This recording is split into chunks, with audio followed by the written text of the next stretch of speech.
With the final books of the Horus Heresy out, we now know what all the Primarchs were doing during the Siege of Terra, the endgame battle of the Horus Heresy.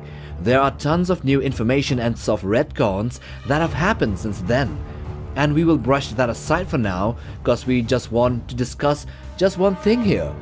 What were all the Primarchs doing, or where were they during the final climactic battle of the greatest civil war mankind has ever seen? So let's first get to the dead ones here in this video, then shift to the missing ones, or the ones that weren't there in the siege, and then lastly the ones that were active in the siege and what were they doing. So let's get to it. So firstly, which are the Primarchs that were already dead long before the siege began? Let's begin with the 2nd and 11th Primarchs. These two were supposedly created to lead the 2nd and 11th legions of Astartes, respectively of course, but for some unknown reason, everything about their existence has been removed from all imperial records, which has led many to believe that they were corrupted right from the beginning. So it is safe to say or assume that these two were dead long before the heresy even began. Okay, let's take a look at Ferrus Manus. The Primarch of the Iron Hand Space Marine Legion wasn't really present during the Siege of Terra because he was already dead at that time. He was the first Primarch to die in the Horus Heresy, killed by his own comrade and close friend Fulgrim during the Battle of Isstvan V, during the beginning stages of the Civil War. Ferrus was enraged at what Fulgrim had become, and the latter was by that time fully possessed mentally by the demon inside his layer blade. Okay, let's take a look at Alpharius.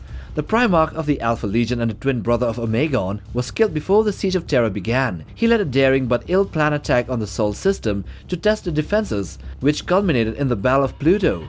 There, he led a fleet of more than 200 ships and attacked Pluto and Charon.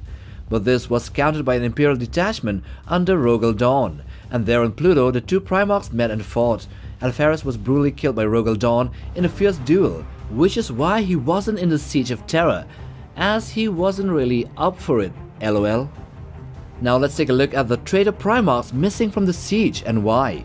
Starting with the dreaded Night Haunter, who during the later part of the Horus Heresy was tasked with harassing Macragge and the 500 worlds of Ultramar.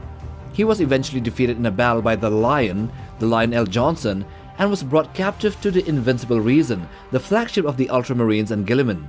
So there he was chained for the remaining days of the heresy and was supposedly to be brought to Terra to face justice, imperial justice, but Sanguinius took charge of him and brought him to the Red Tier, the flagship of the Blood Angels, and midway to Terra, Sanguinius put him in a stasis coffin and jettisoned him to the void, the reason behind it being that Curse would eventually meet his fate as he had foreseen.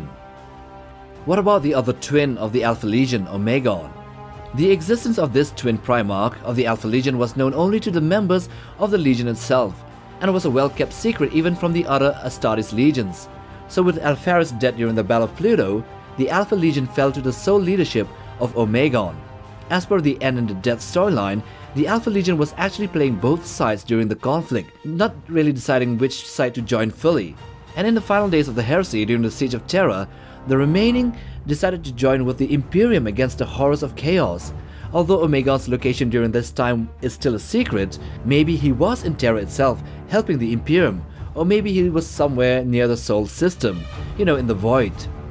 Now let's take a look at Lorgar. So in the latter years of the heresy, Lorgar Aurelian, for many chaotic reasons, planned to overthrow Horus and gain control of the traitor war effort, and become the next war master.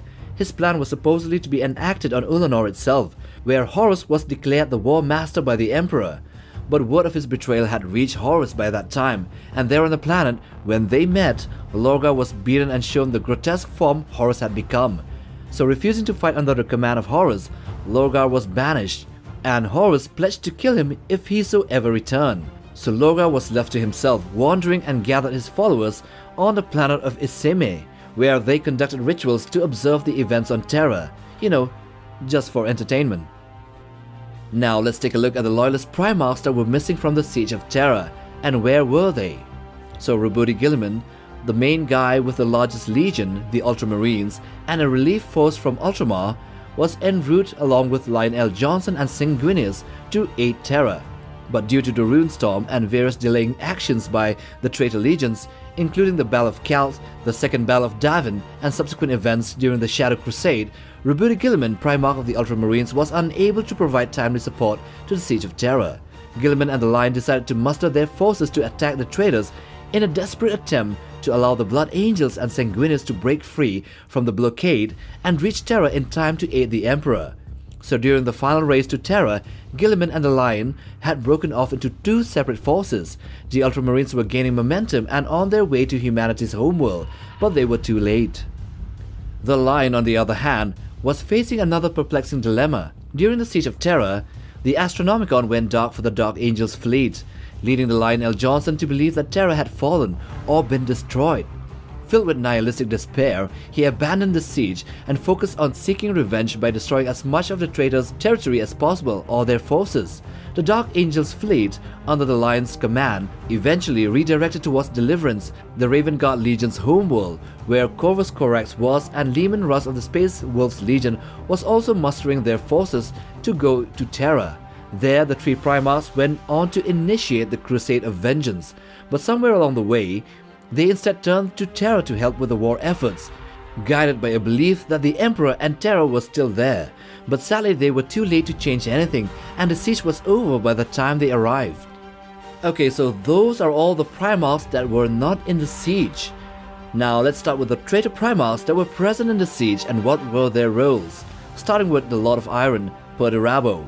He was in charge of the entire siege, with his Iron Warriors engaging the Imperial defenses in what would seem a two-way chess battle between him and Dawn, the Iron Warriors versus the Imperial Fists.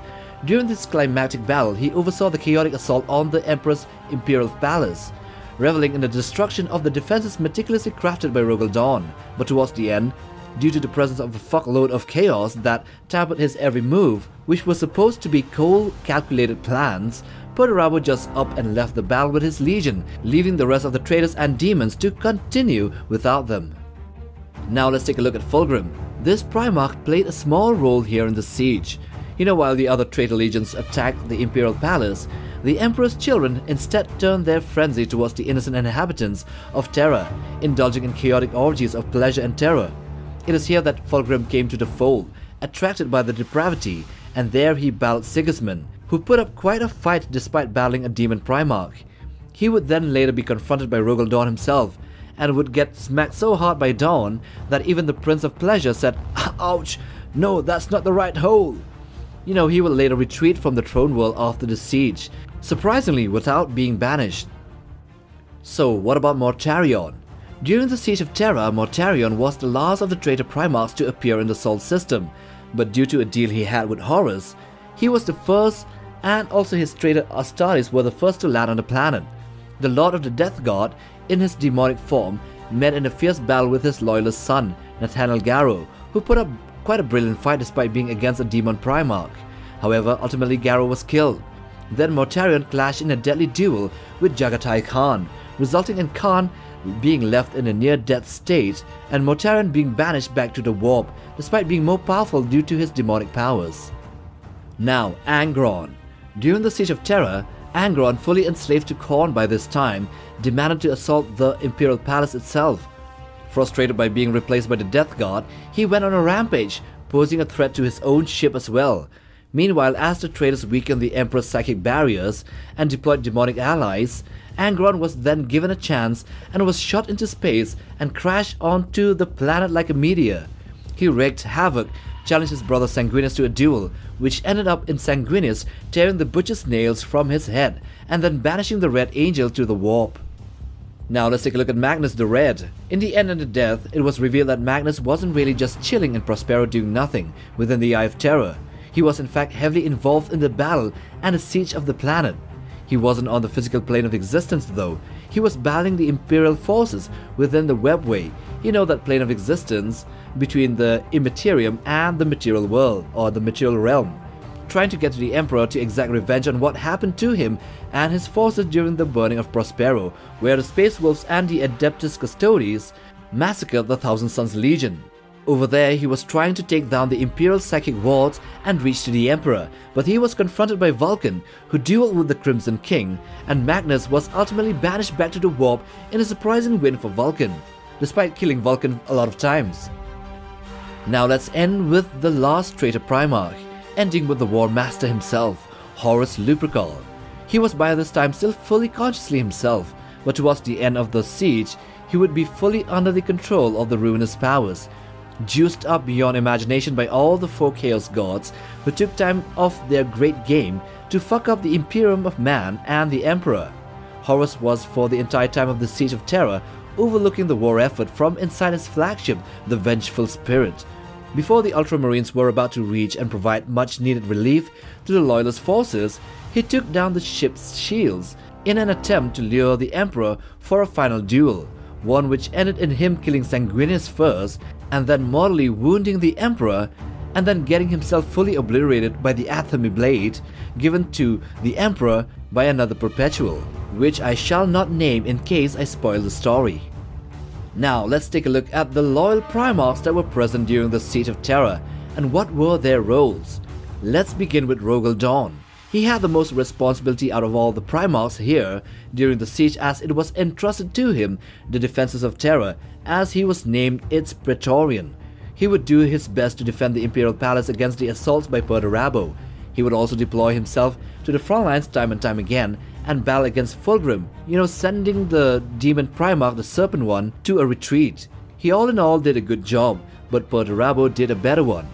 Around the same time Perturabo left the scene, Dorn was thrown into a pocket dimension by Khorne, where time flowed differently there, and centuries passed for him, but it was a mere hours or days in the Siege of Terra. He was there tempted by Khorne to join him, however he managed to, ignore all that and claw himself out of the place, and then landed on the Vengeful Spirit during the final showdown.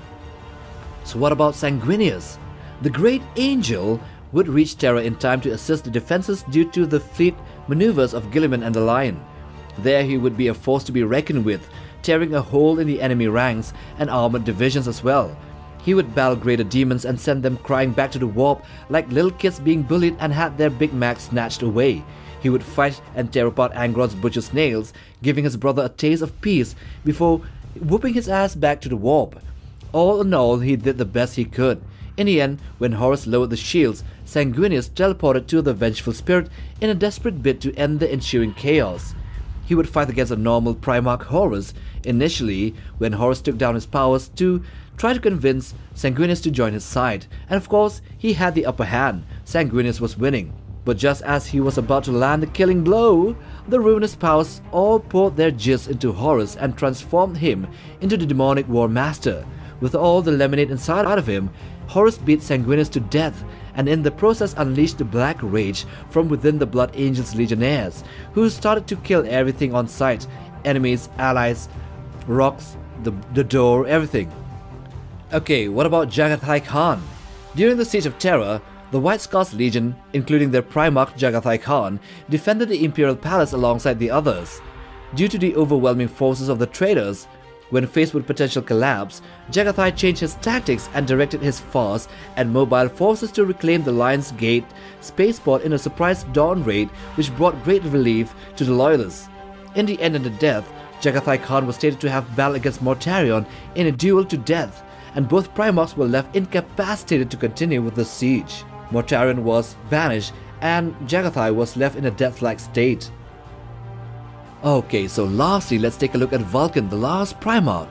The Primarch of the Salamanders entered the fray to assist the Emperor in building what is called the Talisman with 7 Hammers, a scorched earth policy weapon designed to take down the Throne World and all the Chaos Forces if the worst case scenario comes to pass. But since Magnus was trying to take down the Psychic Wards and prevent this, Vulcan managed to get himself into the webway and assist the battle there, with him confronting Magnus, who by this time was fully under the control and influence of Tzeentch. He was a demon Primarch. Magnus and Vulcan would battle intensely, with the former killing the latter many times, but due to Vulcan's perpetual nature, he would just get back up and continue the fight. This would end in Vulcan killing and banishing Magnus to the Immaterium. So with every Primarch out of the station and the Emperor slain in battle, for a time, Vulcan was actually in the throne room as the regent of the Imperium. So that's what all the Primarchs were doing during the Siege of Terra. Some were dead, of course, some were missing, not there, and others were fighting intensely. So if you like this video, then watch this other one as well. And if you want to browse for other Warhammer content, then check out our channel. Like, subscribe, and we'll see you in the next video. Take care, boys.